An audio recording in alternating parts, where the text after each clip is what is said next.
जय हिंद दोस्तों, स्वागत है आप लोगों को मेरे चैनल पर और आशा करता हूँ कि आप सब लोग अच्छे होंगे। तो दोस्तों आज हम प्रैक्टिस सेट जो है ये सेट नंबर हम 13 से हम आपको आगे कराने वाले हैं।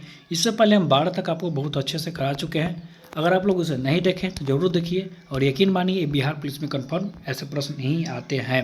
ठीक है, हम अपना एक्सपीरियंस में बता रहे हैं और यकीन मानिए कि आप लोग एक बार यकीन मान के इस प्रश्न को कीजिए। नहीं आता उस कॉपी में लिखिए, हालांकि सब आसान प्रश्न आते ही हैं। ठीक है, नहीं आता है उसको कॉपी में डाउन कीजिए, नोट डाउन कीजिए। ऐसा प्रश्न आएगा ही आएगा। ठीक है, पिछले साल जितने भी शिफ्ट में थे उनमें लगभग 70 से 80% ऐसे प्रश्न आए थे। ठीक है, वन लाइनर में सीधा सीधा। ठीक है, कुछ प्रश्न थे जो डिफिकल्ट थे। तो अगर आप लोग चैनल पर अभी तक नए हैं सब्सक्राइब भी जरूर कीजिएगा। ठीक है, तो चलते हैं अगला पॉइंट की ओर और देखते हैं कि क्या है। चलिए, इसमें कि खाने वाला मशरूम कौन सा श्रेणी में आता है। तो देखिए, मशरूम जो है कवक श्रेणी में आता है। कौन सा श्रेणी में है? कवक श्रेणी में। अगला है कि भारत में काली मिट्टी का क्षेत्र कौन है? महाराष्ट्र तक सीमित है। ठीक है, हालांकि गुजरात में सर्वाधिक है और महाराष्ट्र में भी। चलिए अगला देखिए, नायलॉन बहुलक की पहली बार प्रयोग कहाँ होता है? शिकागो में होता है। नायलॉन बहुलक की पहली बार प्रयोग कहाँ होता है? शिकागो। ठीक है, अगला है कि भारत का सबसे गहरा बंदरगाह कौन है? तो विशाखापट्टनम। देखिए, सबसे गहरा बोल रहा है तो याद रखिएगा विशाखापट्टनम। नेक्स्ट है कि बिरसा मुंडा का गुरु कौन थे? तो आनंद पांडे। आनंद पांडे बिरसा मुंडा का गुरु कौन थे? तो आनंद पांडे थे। आनंद पांडे याद रखिएगा, इंपॉर्टेंट है आनंद पांडे। अगला है कि भारत का सबसे ज्वारीय बंदरगाह कौन है? तो कांडला।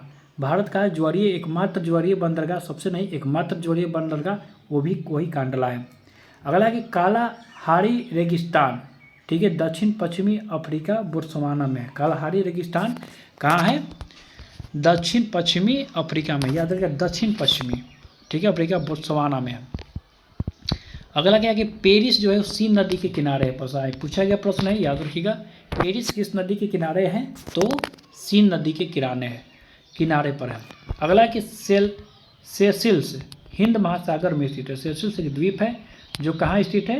हिंद महासागर में। ठीक है, अगला देखते हैं, अनुवांशिकी उत्परिवर्तन डीएनए में होता है। ठीक है, अनुवांशिकी का उत्परिवर्तन जो होता है वो कहाँ पर होता है? ये प्रश्न आ सकता है, तो याद रखिएगा डीएनए में होता है।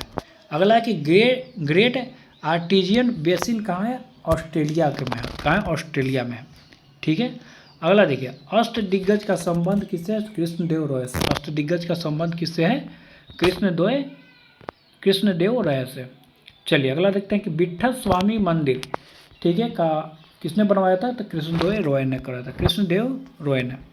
विट्ठल स्वामी मंदिर याद रहेगा कृष्णदेव राय ने। अगला देखते हैं कि चंद्रप्रभा राष्ट्रीय वन्य जीव अभ्यारण्य कहाँ है? उत्तर प्रदेश में। चंद्रप्रभा इंपॉर्टेंट है, कहाँ है? उत्तर प्रदेश, याद रखिएगा चंद्रप्रभा उत्तर प्रदेश। नेक्स्ट है कि मध्य प्रदेश में नेपा नगर किसके लिए प्रसिद्ध है? प्रश्न आता है सीधा सीधा प्रश्न, कितना बार पूछा जा चुका है? तो न्यूज प्रिंट फैक्ट्री यहाँ पर है। ठीक है, अखबारी कागज ऐसा भी आ सकता है। अगला क्या क्या, हैदराबाद तथा सिकंदराबाद को जुड़वा शहर कहते हैं। हैदराबाद और सिकंदराबाद को जुड़वा शहर कहते हैं। नेक्स्ट है कि वायुमंडल के समताप मंडल यानी कि स्ट्रेटोस्फीयर, ठीक है, स्ट्रेटोस्फीयर में ओजोन का घनत्व सबसे अधिक है। ठीक है, कहाँ है? स्ट्रेटोस्फीयर यानी कि समताप मंडल में ओजोन परत है।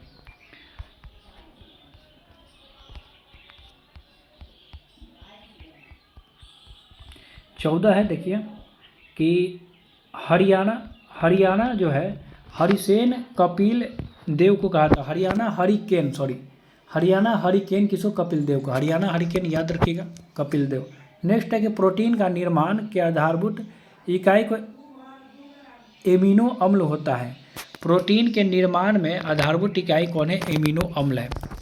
अगला देखते हैं कि दक्षिणी ध्रुव पर पहुंचने वाला प्रथम व्यक्ति कौन था? एमुंडसेन। दक्षिणी ध्रुव पर पहुंचने वाला प्रथम व्यक्ति डायरेक्ट प्रश्न में आता है, याद रखिएगा एमुंडसेन। एमुंडसेन कहाँ का था? नॉर्वे का। अगला देखते हैं कि कानपुर से भारत में 1857 के क्रांति का नेता कौन था? मतलब कि 1857 की क्रांति जब हुआ था तो उसमें कानपुर का से कौन नेतृत्व कर रहे थे? तो याद रखिए कि नाना साहेब नेतृत्व कर रहे थे। कौन? नाना साहेब। अगला है कि भारत में सबसे बड़ा नदी मुख कौन है? तो हुगली नदी का है। ठीक है, सबसे बड़ा नदी मुख किसका है? हुगली का है। नेक्स्ट है कि संघीय सरकार के खर्चे को नियंत्रित करने का अधिकार किसको है? संसद को है। किसको है? संसद को। संघीय सरकार के खर्चों को नियंत्रित करने का अधिकार किसको है? तो संसद को है। संसद को, याद रखिएगा, किसको है? संसद को। अगला कि एकमात्र केंद्र शासित राज्य दिल्ली में उच्च न्यायालय स्थित है। ठीक है, और एक अब हो गया जम्मू कश्मीर भी, याद रखिएगा। ठीक है, और एक और लिख लीजिएगा कि कहाँ? जम्मू कश्मीर, इसका भी इकलौता उच्च न्यायालय है। अगला क्या है? सिलिकॉन के क्रिस्टल की आकृति कैसा? पिरामिडीय होता है। सिलिकॉन के क्रिस्टलीय की आकृति कैसा होता है? पिरामिडीय होता है। अगला देखिए क्या होगा? D2O को मंडक के रूप में प्रयोग करते हैं। देखिए, मंडक के रूप में किसको प्रयोग करते हैं? D2O को। ठीक है, किसको? D2O, deuterium oxide. नेक्स्ट है क्लोरोपिन, अश्रु गैस का होता है। अश्रु गैस, क्लोरोपिन कैसा गैस है? अश्रु गैस है।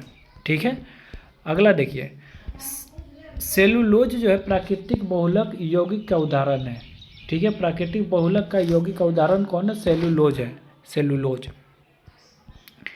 नेक्स्ट है कि बांग्लादेश में गंगा नदी को पद्मा के नाम से जाना जाता था। किस नाम से? पद्मा के नाम से जाना जाता है। अगला है कि तानसेन का असली नाम क्या था? रामतनु पांडे। प्रश्न पूछा गया बहुत बार एग्जाम में, याद रहेगा। तानसेन का असली नाम था रामतनु पांडे। नेक्स्ट है कि ओलंपिक पदक जीतने वाले प्रथम भारतीय कौन है? तो कर्दम मल्लेश्वरी। कर्दम मल्लेश्वरी। ठीक है, और ये कांस्य पदक जीते थे। ठीक है, अगला कि त्रिविमीय दृष्टि सांप में पाई जाती है। त्रिविमीय दृष्टि किस में पाई जाती है? सांप में पाई जाती है। नेक्स्ट है सेट नंबर 15, प्रोटीन और देखिए प्रोटॉन और इलेक्ट्रॉन के द्रव्यमान का अनुपात पूछेगा तो 1:1840। प्रश्न कितना बार आ चुका है? याद रखिएगा, प्रोटॉन और इलेक्ट्रॉन के द्रव्यमान का अनुपात याद रखिएगा 1:1840। नेक्स्ट है कि विद्युत धारा की इकाई याद रखें एम्पियर। विद्युत धारा की इकाई क्या होता है? एम्पियर। अगला है कि हीरे का अपवर्तनांक 2.4 होता है। हीरे का अपवर्तनांक कितना होता है? 2.4। नेक्स्ट है कि आंखों के अंदरूनी पीछे के पृष्ठ को क्या दृष्टिपटल कहा जाता है? किसी उसको दृष्टिपटल या रेटिना भी कहा जाता है, याद रखिएगा। पीछे के पृष्ठ, आंख के पृष्ठ, पीछे का जो पृष्ठ है वह दृष्टिपटल यानी कि रेटिना उसको कहा जाता है। नेक्स्ट क्या है कि एस्पिरिन एनाल्जेसिक होता है। एनाल्जेसिक होता है। ठीक है, अगला है कि हड़प्पा काल का सर्वाधिक पूज्य जानवर कौन था? तो कुबरदार सांड था। कुबरदार सांड था। नेक्स्ट है कि किसी वस्तु का बिना टूटे विकृति होने का क्षमता को द्रव्यावस्था कहते हैं हम। उसे क्या कहते हैं? देखिए, द्रव्यावस्था में तो कुछ टूटा उटा है नहीं, लेकिन अलग हो सकता है ना, तो वही यहाँ पर है द्रव्यावस्था, उसे कहते हैं। किसी अर्धचालक की चालकता उसके ताप बढ़ाने से बढ़ती है। याद रखिएगा, अर्धचालक की चालकता जो है अगर ताप बढ़ाएंगे तो वो भी बढ़ेगा। ठीक है, और घटाएंगे तो घटेगा। नेक्स्ट है कि कास्टिक सोडा का रासायनिक नाम NaOH है। कास्टिक सोडा का रासायनिक नाम क्या है? NaOH है। अगला है कि फलों के मीठे स्वाद का कारण क्या है? फ्रक्टोज। फलों में क्या होता है? फ्रक्टोज है, जिस कारण से वो मीठे लगते हैं। अगला कि एनोड बैटरी जो होता है पर धन होता है। एनोड पर धन होता है, कैथोड पर ऋण होता है। दोनों याद रखिएगा, एनोड पर धन होता है, ठीक है, और कैथोड पर ऋण होता है। दोनों याद रखिएगा। नेक्स्ट देखते हैं कि भारत में सर्वप्रथम संपूर्ण भारतीय फिल्म राजा हरिश्चंद्र 1913 में बनाई गई थी। याद रखिएगा, भारत में सर्वप्रथम संपूर्ण भारतीय फिल्म राजा हरिश्चंद्र था और ये 1913 में बनाया गया था। अगला देखते हैं कि भारत में कहवा का सबसे बड़ा उत्पादक यानी कहवा यानी कि कॉफ़ी का सबसे बड़ा उत्पादक याद रखिए कर्नाटक। ठीक है, चाय का पूछेगा तो असम। चलिए अगला देखते हैं कि दिल्ली का अंतिम हिंदू शासक पूछा जाएगा तो याद रखिएगा हेमू। दिल्ली का अंतिम हिंदू शासक हेमू था। भारत का अंतिम हिंदू शासक कौन पूछेगा तो याद रखिएगा, भारत का अंतिम हिंदू शासक था पृथ्वीराज चौहान।